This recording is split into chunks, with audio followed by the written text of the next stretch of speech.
नमस्ते बच्चों, मैं तृप्ति संगानी सरस्वती ग्रुप ऑफ एजुकेशन की ओर से आप सभी का स्वागत करती हूँ। बच्चों, आपकी एग्जाम शुरू होने वाली है, तो आपको क्या करना पड़ेगा? आपको अभ्यास करना पड़ेगा। यानी कि आपके जितनी इकाई चली गई है वो सारी इकाई आपको फिर से दोहरानी पड़ेगी। यानी कि सभी पाठों का रिवीजन करना पड़ेगा। ठीक है कि नहीं? तभी जाकर आप अच्छे से इसकी तैयारी कर पाएंगे। तो चलो हम पुनरावर्तन की ओर आगे बढ़ते हैं। यानी कि इस लेक्चर में हम इकाई 1 से 3 का पुनरावर्तन करेंगे, जिससे आपको एग्जाम में सरलता हो जाए। ठीक है, चलो पहले देखते हैं इकाई नंबर 1। बताइए पहली इकाई कौन सी है? यह चित्रपाठ। चित्र के संग संग वहां पर 2 चित्र दिए गए हैं। दोनों चित्र अलग अलग है। वैसे तो चित्र एक ही है, लेकिन दूसरे चित्र में दुर्घटना घटित होती है। चलो देखते हैं। पहले चित्र में क्या दिखाई दे रहा है कि एक साइकिल वाला साइकिल के टायर में पंप से हवा भर रहा है। उसकी दुकान के डंडे पर एक तोता बैठा हुआ है। गुब्बारे वाला हरे हरे गुब्बारे बेचने जा रहा है। सारे गुब्बारे हवा में उड़ रहे हैं, क्योंकि उसमें गैस भरी हुई है। कुंजड़ी सब्जियां बेचने जा रही है। उसके टोकरी में तरह तरह की सब्जियां है। रास्ते पर एक बाइक वाला बाइक चलाकर जा रहा है। उसके पीछे एक रिक्शा जा रहा है। रिक्शा में एक ही यात्री बैठा हुआ है। रिक्शा के पीछे 2 मोटर कार जा रही है। रास्ते के किनारे पर एक मोची बैठा है। शायद वो किसी ग्राहक की राह देख रहा है। उसके पास एक कुत्ता लेटा हुआ है। वो मजे से आराम कर रहा है। यह बात हुई पहले चित्र की। अब बात करते हैं दूसरे चित्र की। दूसरे चित्र में दुर्घटना घटित होती है। जब साइकिल की दुकान वाला साइकिल के टायर में पंप से हवा भर रहा था, तब वो टायर अचानक फट गया और उसके फटने की जोर से आवाज से सारी क्रियाएं उलट पुलट हो गई। यानी कि कुंजड़ी की टोकरी हाथ से गिर गई और सारी सब्जियां बिखर गई। गुब्बारे वाले के गुब्बारे सारे हवा में उड़ गए।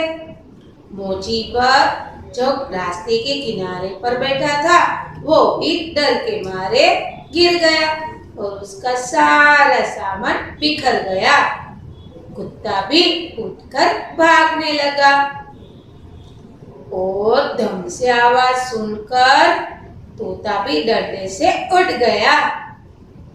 इतना ही नहीं, बाइक वाला जब बाइक से टर्न ले रहा था, तब अचानक ब्रेक मारने की वजह से रिक्शा उससे टकरा गई और उसके पीछे मोटर कार भी टकरा गई। तो बच्चों, यहाँ पर भयानक दुर्घटना घटित हुई। लेकिन किस वजह से? टायर में अधिक हवा भर जाने से वो फट गई। इसलिए उस धमाके की वजह से ये सारी दुर्घटना घटित हुई। यह बात हुई इकाई पहली। अब बात करते हैं दूसरी इकाई की, जो एक कविता है। तब याद तुम्हारी आती है। प्रकृति के सुंदर दृश्य जब सुबह सुबह हम देखते हैं, तब बड़ा ही मनोहर दृश्य लगता है और ये सारा दृश्य हमारे मन को भा जाता है। इतने में भी जब वर्षा ऋतु होती है तो सुबह सुबह का वातावरण वर्षा आने की वजह से बहुत आह्लादक होता है। यह देखने में हमें बहुत मजा आता है और ये सारी प्रकृति की लीला देखकर हमें ईश्वर की याद आ जाती है। यहाँ पर भी यही बताया गया है कि जब बहुत सुबह सुबह चिड़िया उठकर कुछ गीत खुशी के गाती है, कलिया दरवाजा खोल खोल जब दुनिया पर मुस्काती है, हे जग के सिरजनहार प्रभु तब याद तुम्हारी आती है। क्या होता है, सुबह सुबह होते ही चिड़िया उड़ जाती, यानी कि पंछी उड़ जाते हैं और हवा उठने के बाद वो आकाश में उड़ने लगते हैं और गुनगुनाते हैं। जब सुबह होती है तो कलिया है, जो सारे फूल है उसकी कलिया है, वो धीरे धीरे अपनी पंखुड़ियां खोलती है और उसकी पंखुड़ियां खोलने पर ऐसा लगता है कि मानो वो फूल दुनिया पर मुस्कुरा रहे हैं और उसके अंदर छिपी हुई खुशबू चारों ओर फैल जाती है हवा के माध्यम से। ये सारा दृश्य देखकर हे जग के सिरजनहार प्रभु हमें तुम्हारी याद आ जाती है। फिर आगे देखते हैं कि वर्षा ऋतु में जब छमछम बूंदें गिरती है और छमछम कर कर बिजली चमकती है, मैदानों वन बागों में हरियाली आ जाती है, ठंडी ठंडी हवा कहीं से मस्ती ढोकर लाती है। हे जग के सिरजनहार प्रभु तब याद तुम्हारी आती है। बारिश के मौसम में क्या होता है, वर्षा ऋतु गिरती है यानी कि छमछम बूंदें नीचे आती है और ठंडी ठंडी हवा भी साथ लाती है। लेकिन ये ठंडी ठंडी हवा हमारे साथ जैसे मस्ती कर रही है ऐसा अनुभव हो रहा है। मैदानों वनों और बागों में, वन यानी कि जंगल, जंगल में मैदानों में और बागों में हरियाली छा जाती है क्योंकि हरी हरी घास निकल आती है।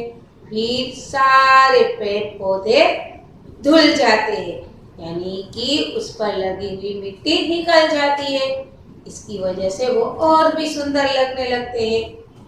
ठीक है, तो हे जग के सिरजनहार इतना सारा सुंदर मनोहर दृश्य देखकर हमें आपकी याद आ जाती है।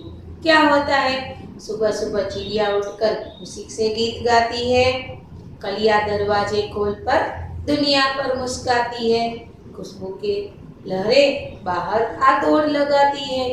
हे जग के सिरजनहार प्रभु तब याद तुम्हारी आती है। फूल खिलने लगते हैं, पंखुड़ियां खिलने पर वो दुनिया पर मुस्कुरा रहे हो ऐसा अनुभव हो रहा है।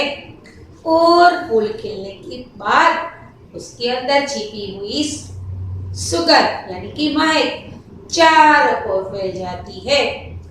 हे जग के सिरजनहार प्रभु तब याद तुम्हारी आती है।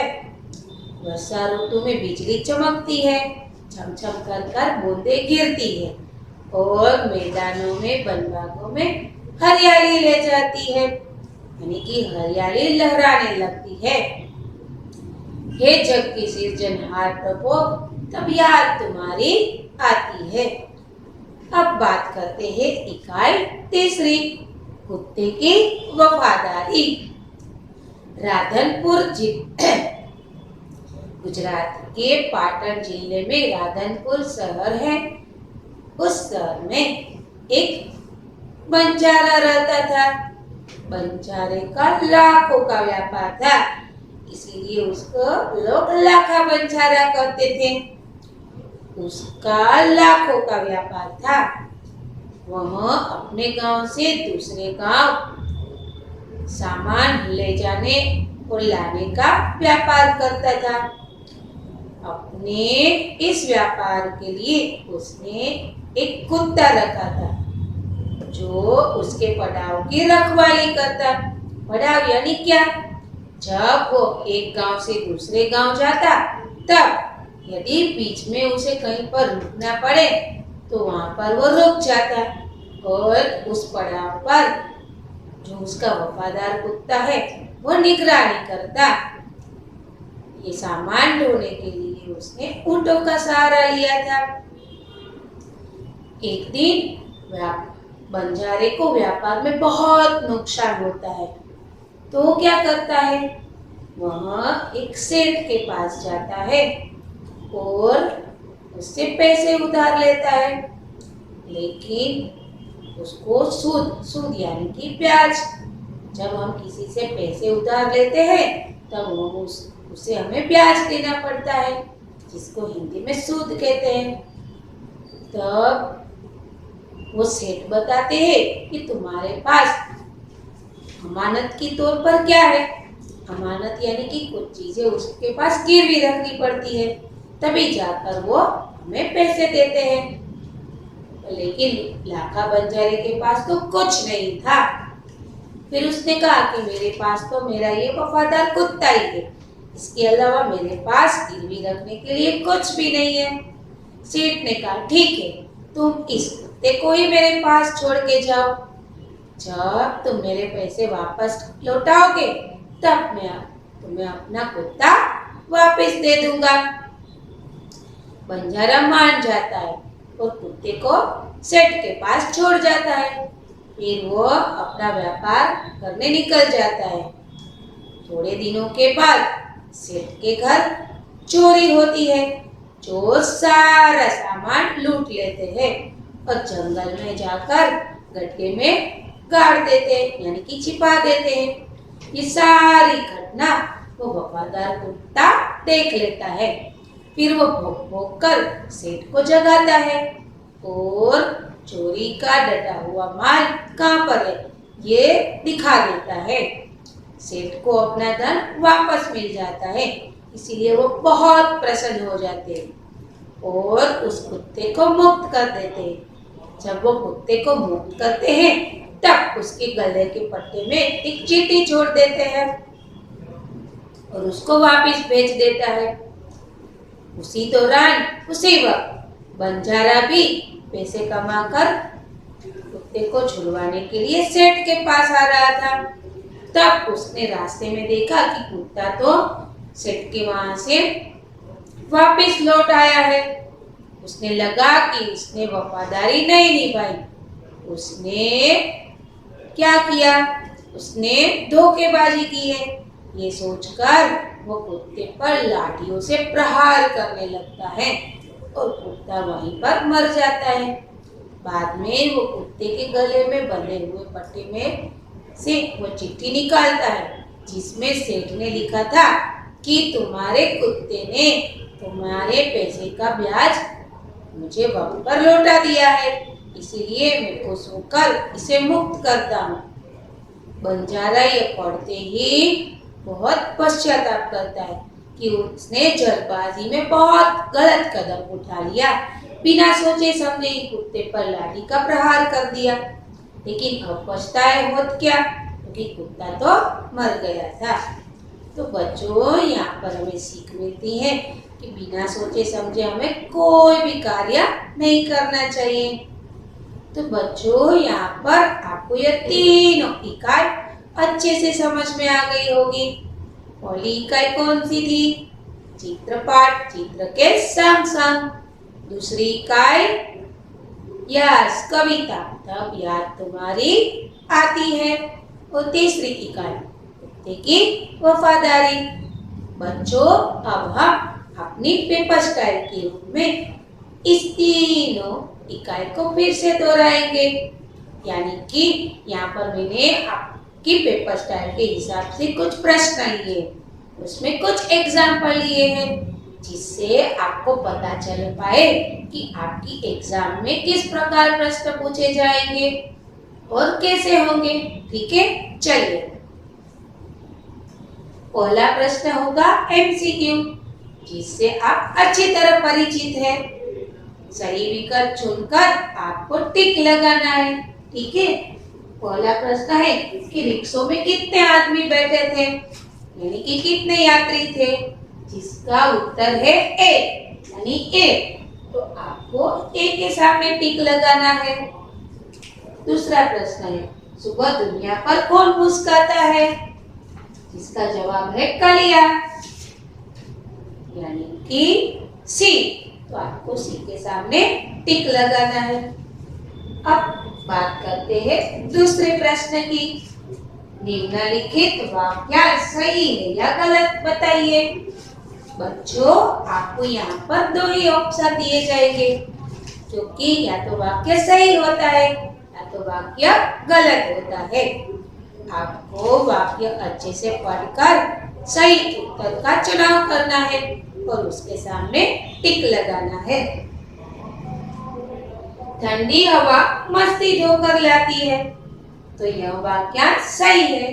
तो आपको ए के सामने टिक करना है। बंजारा सामान ढोने के लिए ऊंटों का उपयोग करता था, इसका उत्तर भी सही है। तो आपको सही के सामने टिक लगाना है। ठीक है। अब तीसरे प्रश्न की ओर आगे बढ़ते हैं। कोष्टक में से सही विकल्प चुनकर रिक्त स्थानों की पूर्ति कीजिए। बच्चों, यहाँ पर आपको कोष्टक में सारे रिक्त स्थानों के उत्तर दे दिए गए होंगे। यहाँ पर आपको बहुत ध्यान देना है, क्योंकि आपको रिक्त स्थान अच्छे से पढ़ना है और उसके अच्छे विकल्पों पर ध्यान देना है। उसके बाद आपको टिक लगाना है। देखिए, बंजारा अपने कुत्ते की खाली जगह से खुश था, जिसका उत्तर है ए, वफादारी। तो आपको ए के सामने टिक लगाना है। फिर प्रश्न है, वर्षा ऋतु में बूंदें खाली जगह गिरती हैं, कैसे गिरती हैं, इसका उत्तर सी है, छम छम। तो आपको यहाँ पर सी के सामने टिक लगाना है। ठीक है। अब आगे देखते हैं प्रश्न। अ का ब से मिलान कीजिए और सही विकल्प चुनिए। गौर कीजिएगा बच्चों, पहले आपको सही मिलान करना है, उसके बाद विकल्प का चुनाव करना है। ठीक है। देखिए, यहाँ पर मैंने लिंग लिया है।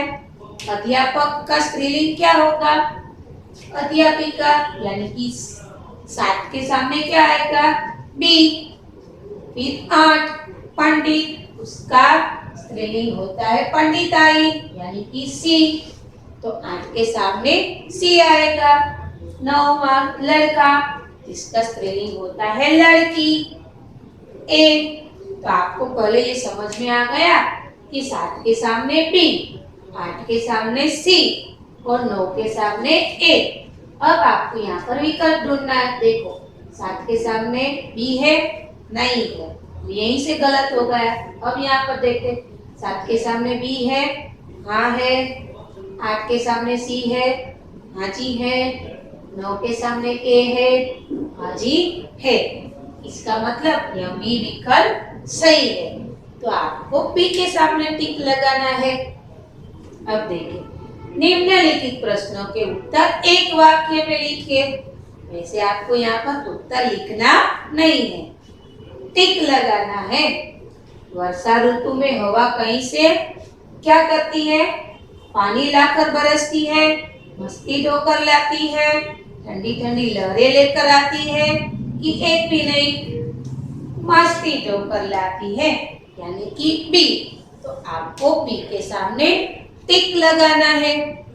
बच्चों, मैं आशा करती हूँ कि आपको यह तीनों इकाई का पुनरावर्तन अच्छे से समझ में आ गया होगा।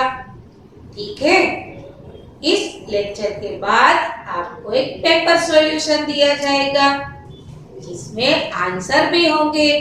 आपको वो पेपर सॉल्यूशन अच्छे अक्षरों में अपनी नोटबुक में कॉपी करना है और साथ में लर्न भी करना है, जिससे आपको एग्जाम में सरलता हो। तो बच्चों, मैं यहाँ पर अपना टास्क खत्म करती हूँ। धन्यवाद।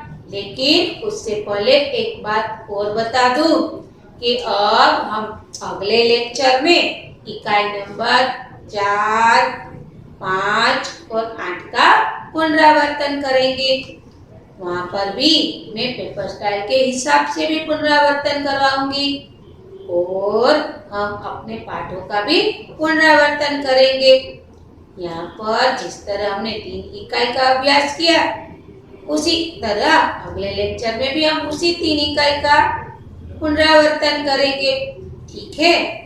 इस लेक्चर के बाद आप अपनी पेपर स्टाइल के हिसाब से जो पेपर सॉल्यूशन दिया है उसका बारी बारी से अभ्यास करना, जिससे आपको और सरलता हो, जिससे आपकी सारी दिक्कत खत्म हो जाए। ठीक है। चलो बताइए, पहली इकाई कौन सी थी? चित्रपाठ, चित्र के संग संग। दूसरी इकाई कौन सी थी? कविता। तब याद तुम्हारी आती है। तीसरी इकाई कौन सी थी? यस, कुत्ते की वफादारी। तो बच्चों, मैंने आज जो समझाया है वो आपके दिमाग में अच्छे से आ गया होगा और आप अच्छे से समझ भी गए होंगे। तो यहाँ पर हमारा टास्क खत्म होता है। अब अगले टास्क में मिलेंगे। तब तक बाय बाय।